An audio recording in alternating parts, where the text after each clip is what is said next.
దయచేసి మిత్రులను కోరేది ఏమంటే మేము గత 2 రోజులుగా నిన్న ఈరోజు గౌరవ స్పీకర్ గారిని కోరినాం. సెషన్ నడుస్తోంది కాబట్టి ఏదో కుంభకోణము లంబకోణము అని గవర్నమెంటు క్యాబినెట్లో ఏదో గంటన్నర సేపు తర్కం చేసింది, చర్చించింది, పరిశోధించింది, సాధించింది, ఏదో కనిపెట్టినరు అని చెప్పి లీక్లు ఇస్తూ ఉన్నారు. మేమేమి అడిగామంటే ఈ 4 గోడల మధ్యన 4 సన్నాసులు మాట్లాడేందుకు 4 కోట్ల ప్రజల ముందు చర్చ పెడదాం, దూద్ కా దూద్ పానీ కా పానీ అవుతుంది, ఊకే లొల్లేంది బొబ్బేందని అడిగినాం. కానీ ప్రభుత్వం ఎంత భయపడుతుందంటే ఇక్కడ వాళ్ళకు కూడా తెలుసు విషయం, ఇందులో ఏం లేదు, చేసేది లత్కోరు పని కాబట్టి సాటుమాటుకు చేయాలి తప్ప ఓపెన్గా చేస్తే ఇజ్జత్ పోతుంది. అందుకే తప్పించుకోలేక మింగలేక కక్కలేక ఓపెన్గా ఇలానే అసెంబ్లీలో కూడా అడిగినా, పెట్టు దమ్ముంటే చర్చ పెట్టు అసెంబ్లీలోని స్పీకర్ గారిని అడిగినా, చర్చకు రారు. నిన్న రేవంత్ రెడ్డికి ఉత్తరం రాసిన, ఏదో కేసు పీస్ అంటున్నావు కదా, పెట్టు చర్చ అసెంబ్లీలో దమ్ముందా అని అడిగిన, పత్తలేదు. రేపో లేకపోతే ఎల్లుండో ఆయనతో అసెంబ్లీ ఏదో నడిపించినట్టు చేసి తూతూ మంత్రంగా మైకులు వలిగేటట్టేదో సేమ్ సోది ఉపన్యాసాలు చెప్పి అవతల పడతారు తప్ప ఈ విషయం మీద చర్చించే దమ్ము ప్రభుత్వానికి లేదు. అసలు ఫార్ములా ఈ ఏంది, అసలు హైదరాబాద్ ఈ ప్రీ ఏంది, అసలు జరిగింది ఏంది. అందుకే అనివార్య పరిస్థితులు, ఎందుకంటే ప్రభుత్వానికేమో చర్చకు ముందుకొచ్చే దమ్ము లేదు, చర్చలో పాల్గొనే సత్తా లేదు, ముఖ్యమంత్రికి చర్చలో పాల్గొని కళ్ళలో కళ్ళు పెట్టి చూసి ధైర్యంగా ఇది జరిగింది తప్పు అని రుజువుపించే శక్తి లేదు. ఏదో కేసు పెట్టాలనే ఒక సాడిస్ట్ మెంటాలిటీ తప్ప ఇవాళ జరిగిందేందో కనీసం మీ ద్వారానన్నా ప్రజలకు చెప్పాలా. ముఖ్యంగా తెలంగాణ ప్రజలకు ఎవరైతే ఇవాళ మమ్మల్ని ఎవరైనా రోడ్డు మీద గుర్తుపడుతున్నారంటే దానికి కారణం తెలంగాణ ప్రజలు. ఎందుకంటే వారు ఓట్లేస్తే నేను ఇప్పటికీ 5 సార్లు ఎమ్మెల్యేగా గెలిచినవాడిని, ఉప ఎన్నికతో కూడా కలుపుకుంటే 5 ఎలక్షన్లు గెలిచినవాడిని. కాబట్టి తప్పకుండా వారికన్నా నిజాలు చెప్పాలా అన్న ఉద్దేశంతో ఈరోజు ఈ ప్రెస్ కాన్ఫరెన్సు మా సోదరుడు నరేందర్ రెడ్డి గారిని ఆహ్వానించడానికి, అదేవిధంగా మరి ఈ విషయంలో కూడా వాస్తవాలు ప్రజలకు చెప్పడానికే నేను ప్రత్యేకంగా ఈ ప్రెస్ కాన్ఫరెన్స్ నిర్వహిస్తాను. జరిగింది ఏంటి మీకు లాస్ట్ టైం కూడా చెప్పాను, మళ్ళొక్కసారి చరివిత చరణం అయినప్పటికీ కొద్దిగా మీకు బోర్ కొట్టినప్పటికీ దయచేసి సావధానంగా వినాలని రిక్వెస్ట్. హైదరాబాదులో ఇండియాలో ఈ car racing, motor sports racing అనేది రావాలని, ఈ క్రీడగా బహుళ ప్రాచుర్యం పొందిన ఈ మోటార్ స్పోర్ట్ రేసింగ్ ఏదైతే ఉందో ఇక్కడికి తేవాలని చాలా ప్రయత్నాలు గతంలో కూడా జరిగినాయి. చంద్రబాబు నాయుడు గారు ముఖ్యమంత్రిగా ఉన్నప్పుడు 2001వ సంవత్సరంలో ఆనాడు ఫార్ములా 1 రేస్ని ఇక్కడికి తేవాలని, చాలామంది మిత్రులు కూడా మీడియాలో ఫార్ములా 1ని ఫార్ములా ఈని కలగాపులగం చేసి వాడుతున్నారు. దయచేసి అందుకే మీకు వివరంగా చెప్తాను. ఫార్ములా 1, 2, 3, 4 అవేమో regular internal combustion engines, ice engines అంటారు వాటితో జరిగే రేసులు. ఫార్ములా ఈ అంటే ఎలక్ట్రిక్ వాహనాలతో జరిగే రేసు ఫార్ములా ఈ. ఇవన్నీ కూడా FIA కిందికి వస్తాయి, ఫెడరేషన్ ఆఫ్ ఇంటర్నేషనల్ ఆటోమొబైల్స్ అని, దాని కిందికి వస్తాయి. ఎట్లయితే క్రికెట్లో మనకు BCCI, ICC 2 ఉంటాయి. BCCI అంటే Bharat cricket board of cricket control India, ICC అంటే ఇంటర్నేషనల్ క్రికెట్ కౌన్సిల్. అట్లాగే ఇందులో కూడా 2 అసోసియేషన్స్ ఉన్నాయి. ఒకటి FMSCI, federation of motor sports clubs India, same BCCI మాదిరిగా ఇండియాలో ఒకటి ఉంది. అదే మాదిరిగా మళ్ళీ ఇంటర్నేషనల్గా FIA, ఫెడరేషన్ ఇంటర్నేషనల్ ఆటోమొబైల్. ఆ FIA అనేది ఎపెక్స్ బాడీ, దాని కిందనే F1, F2, F3, F4, FE అంటే ఫార్ములా ఈ. ఈ రేస్లన్నీ కూడా వాళ్ళ కిందనే నడుస్తాయి. ఎప్పుడైతే చంద్రబాబు నాయుడు గారు 2001, 2, 3 ఆ ప్రాంతంలో ఈ బర్నీ ఎకెల్స్టోన్ అని ఆయన ఫార్ములా 1 యొక్క CEO ఆయనను కలిసి మీరు హైదరాబాద్కి రండి, మీరు ఇక్కడ రేస్ పెట్టడానికి కావాల్సిన ఏర్పాట్లు నేను చేస్తాను ప్రభుత్వ పరంగా అని ప్రయత్నం ప్రారంభించారు. కానీ దురదృష్టం ఆ ప్రయత్నం ఫలవంతం కాలేదు, ఫర్ వాట్ ఎవర్ రీజన్. అప్పటికి చంద్రబాబు నాయుడు గారు 2004లో ఓడిపోయారు, అది కూడా ఒక కారణం కావచ్చు. కానీ చంద్రబాబు నాయుడు గారు ఓడిపోక ముందే ఆయన ప్రభుత్వంలో ఉండంగానే ఇవాళ గోపన్పల్లి, మనకిప్పుడు ఫైనాన్షియల్ డిస్ట్రిక్ట్ పక్కనే ఉన్న ప్రాంతం గోపన్పల్లి, అక్కడ 580 ఎకరాల భూసేకరణకు నోటీసులు కూడా ఆనాడు ప్రభుత్వం ఇవ్వడం జరిగింది రెవెన్యూ డిపార్ట్మెంట్ ద్వారా. దేనికి? ఒక formula 1 race track permanent track ఇండియాలో బిల్డ్ చేయాలి, దానికి హైదరాబాదే కేంద్రం కావాలి అనే కోరికతో ఆనాడు చంద్రబాబు నాయుడు గారి ప్రభుత్వం ఒక బలమైన ప్రయత్నం చేసింది. దురదృష్టం వారి ప్రభుత్వం పోయింది. ఆ తర్వాత వచ్చిన కాంగ్రెస్ ప్రభుత్వం వాళ్ళు దాన్ని పట్టించుకోలేదు. అట్లే ఆ రైతులు కూడా ఎవరైతే ఆ గోపన్పల్లిలో భూసేకరణ నోటీసులు రిసీవ్ చేసుకున్న వాళ్ళు ఉన్నారో వారు అప్పటి నుంచి ఇప్పటివరకు న్యాయ పోరాటం చేస్తూనే ఉన్నారు. ఆ రైతుల్లో ఒక ఆయన రేవంత్ రెడ్డి కూడా ఉన్నాడు. ఈరోజు ముఖ్యమంత్రిగా ఉన్న రేవంత్ రెడ్డికి కూడా అక్కడ 15 ఎకరాల భూమి ఉంది. సో ఇప్పుడు నేను చెప్పే స్టోరీ అంతా రేవంత్ రెడ్డికి కూడా ఎరికే.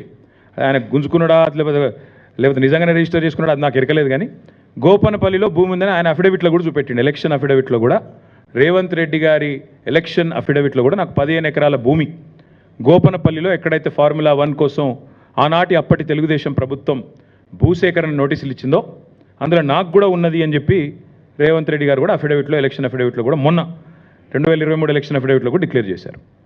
తదనంతరం ప్రయత్నాలు జరిగినాయి దేశంలో. ఈ F1 అనే రేసును తేవాలి, ఎందుకంటే చాలా విస్తృతమైన ప్రచారం కలిగిన బాగా పాపులర్ రేస్ F1. దాని చుట్టూ మర్చెండైజింగు, దాని చుట్టూ కొన్ని సిటీల యొక్క గ్రోతే దాని చుట్టూ. మొనాకో అనే ఒక సిటీ ఉంటుంది, ఒక కంట్రీ కమ్ సిటీ. అది మొనాకోలో జరిగే గ్రాండ్ ప్రీ వరల్డ్ ఫేమస్. అక్కడ పెద్ద వాళ్ళు ప్రపంచంలో ఉండే బిలియనీర్లు అందరూ దిగుతారు. అసలు ఆ మొనాకో అనే సిటీ వెలుగులోకి వచ్చిందే ఈ ఫార్ములా 1 రేస్ వల్ల. అట్లా ఒక ఫార్ములా 1 రేస్ని ప్రపంచవ్యాప్తంగా ఒక అంచనా ప్రకారం 200 కోట్ల పైచిలకు మంది చూస్తారు. 2 బిలియన్ ప్లస్ పీపుల్ చూస్తారు. అంత పాపులర్ రేసింగు ఫార్ములా 1 రేసింగ్.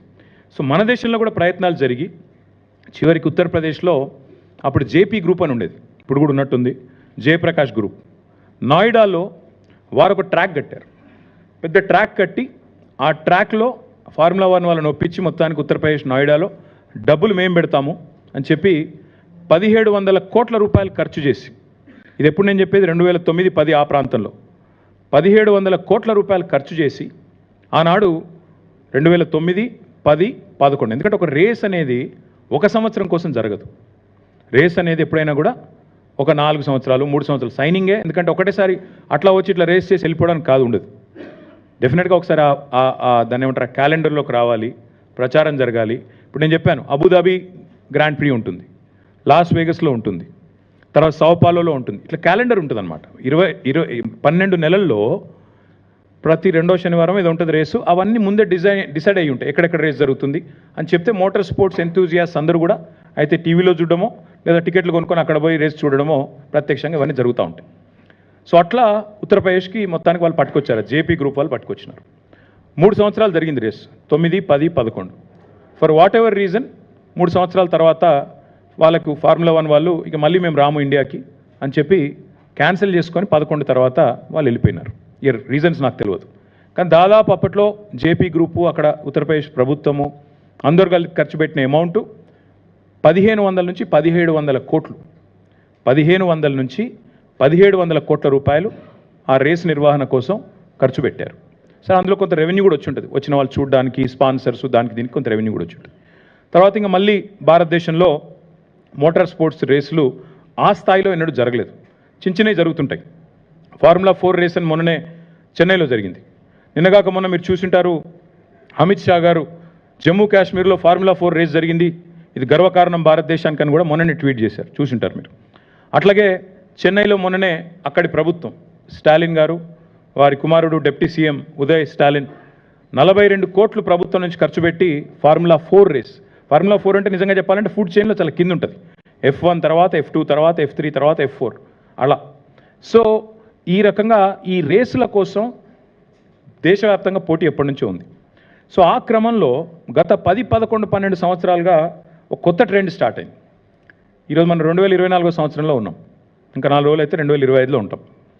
గత 2013-14 నుంచి ఎప్పుడైతే ఐస్ ఇంజన్ పోయి, ఐస్ అంటే ఇంటర్నల్ కంబషన్ ఇంజన్, డీజిల్ పెట్రోల్తో నడిచే ఇంజన్లు, అది పోయి ఎలక్ట్రిక్ వాహనాలు రావడం స్టార్ట్ అయిందో, ఎలక్ట్రిక్ వెహికల్స్ రావడం స్టార్ట్ అయిందో, అప్పటి నుంచి రేసింగ్లో కూడా ఎలక్ట్రిక్ వెహికల్స్ని తీసుకురావాలనే ఒక కొత్త కాన్సెప్ట్తోని ఈ ఫార్ములా ఈ అంటే ఈ అంటే ఎలక్ట్రిక్, ఆ రేసింగ్ స్టార్ట్ అయింది.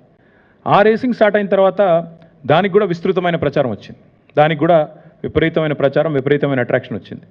సో ఈ క్రమంలో మన గవర్నమెంట్ తెలంగాణలో ఇక్కడ టీఆర్ఎస్ గవర్నమెంట్, బీఆర్ఎస్ గవర్నమెంట్ ఏర్పడిన తర్వాత 2014లో మేము చాలా ఆలోచన చేసినాం. ఏ సెక్టర్స్లో మనం పెట్టుబడులు ఆహ్వానించవచ్చు, ఏ రంగాల్లో మనం విస్తృతంగా తెలంగాణ ప్రయోజనాలను కాపాడవచ్చు. ఆ ఉద్దేశంతో 14 థ్రస్ట్ ఏరియాస్ అంటారు, 14 కీలక రంగాలను ఐడెంటిఫై చేసి మా ఇండస్ట్రియల్ పాలసీలో, ఆనాటి టీఆర్ఎస్ గవర్నమెంట్ ఇండస్ట్రియల్ పాలసీలో 14 రంగాలను ఐడెంటిఫై చేశాం. అందులో ఒకటి ఆటోమొబైల్ రంగం, అందులో ఒకటి రెన్యూవబుల్ ఎనర్జీ.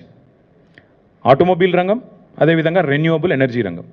ఈ రెండిటి కలయికనే ఎలక్ట్రిక్ వెహికల్స్. అందుకే ఏమనుకున్నామంటే ముందుగా ఎలక్ట్రిక్ వెహికల్ పాలసీ తీసుకొని రావాలి. భవిష్యత్ అంతా కూడా ఎలక్ట్రిక్ వాహనాలది అవుతుంది. ప్రజలు ఈ కాలుష్యంతో సతమతం అవుతూ ఉన్నారు. ముఖ్యంగా ఈ వెహిక్యులర్ పొల్యూషన్ ఏదైతే ఉందో మనం చూస్తూ ఉంటాం. ఎప్పుడైనా బండి మీద పోతుంటే ముంగట బస్సు గుప్పమని ముఖం మీద పొగొడితే ముఖమంతా మసైపోతుంది. కాబట్టి భవిష్యత్ అంతా ఎలక్ట్రిక్ వాహనాలదే. ఎలక్ట్రిక్ బస్సులు కానీ ఎలక్ట్రిక్ కార్లు కానీ బహుళ ప్రాచుర్యం పొందుతాయి. ఇవి భవిష్యత్తులో ఫార్ములా 1 ఉండకపోవచ్చు, ఉంటే గింటే మళ్ళీ ఫార్ములా ఈ రేసే ఉంటుందని చెప్పి మనం ఈ క్రమంలో, అంటే మళ్ళీ ఒక ఎగ్జాంపుల్ చెప్తా ఉన్నా, అది కూడా చంద్రబాబు నాయుడు గారు చెప్తా ఉన్నా. చంద్రబాబు నాయుడు గారు ముఖ్యమంత్రిగా ఉన్నప్పుడు 2001లో జినోమ్ వ్యాలీ అని ఒకటి పెట్టారు, షామీర్పేట దగ్గర, తుర్కపల్లి దగ్గర పెడితే ఈరోజు ఆ జినోమ్ వ్యాలీ నుంచి ప్రపంచవ్యాప్తంగా మనకి వ్యాక్సిన్ల ఉత్పత్తికి అదొక కేంద్రమైంది, ఒక హబ్ అయింది. అంటే మొక్క ఒకరు నాటొచ్చు, విత్తనం ఒకరు పెట్టొచ్చు, కానీ దాని ఫలాలు అల్టిమేట్గా భవిష్యత్ తరాలకు అందుతాయి. అట్లా ముందు చూపుతో కొన్ని కార్యక్రమాలు ప్రభుత్వాలు చేయాలి, చేస్తాయి. బుద్ధున్న ప్రభుత్వం అంటే చేస్తుంది. మేము కూడా ఏమనుకున్నామంటే తెలంగాణలో కేసీఆర్ గారి నాయకత్వంలో ఆటోమొబైల్ మరియు ఈ రెన్యూవబుల్ ఎనర్జీ ఎలక్ట్రిక్ వెహికల్స్, దీనికి తెలంగాణ భారతదేశంలోనే కేంద్రంగా ఉండాలి అనే ఎజెండాతో ప్రయత్నాలు ప్రారంభించినాం. ప్రారంభించే క్రమంలో స్టడీ చేశాం. చెన్నైలో ఒక ఆటోమొబైల్ కేంద్రం ఉంది, అక్కడ చాలా కంపెనీలు, ఫోర్డ్ లాంటి కంపెనీలు మ్యానుఫ్యాక్చరింగ్ పెట్టాయి. అట్లాగే పూణేలో కొన్ని ఆటోమొబైల్ పార్ట్స్ తయారు చేసే కంపెనీలంతా కూడా అక్కడ ఉన్నాయి. మరి మనం ఏం చేయొచ్చు అని ఆలోచించినప్పుడు మనకు సముద్ర తీరం లేదు, ఈకోసిస్టమ్ లేదు, మరి ఏం చేయాలి అని ఆలోచించి ఎలక్ట్రిక్ వాహనాలను బలంగా ప్రోత్సహిద్దాం, వాటికి సంబంధించిన మొత్తం ఈకోసిస్టమ్ అంతా ఇక్కడే డెవలప్ చేద్దామన్న ఎజెండాతో ఆ క్రమంలో హైదరాబాద్కి ప్రాచుర్యం రావడానికి, హైదరాబాద్ని ప్రపంచ పటంలో ఎలక్ట్రిక్ వెహికల్ ఎంతూజియాస్ట్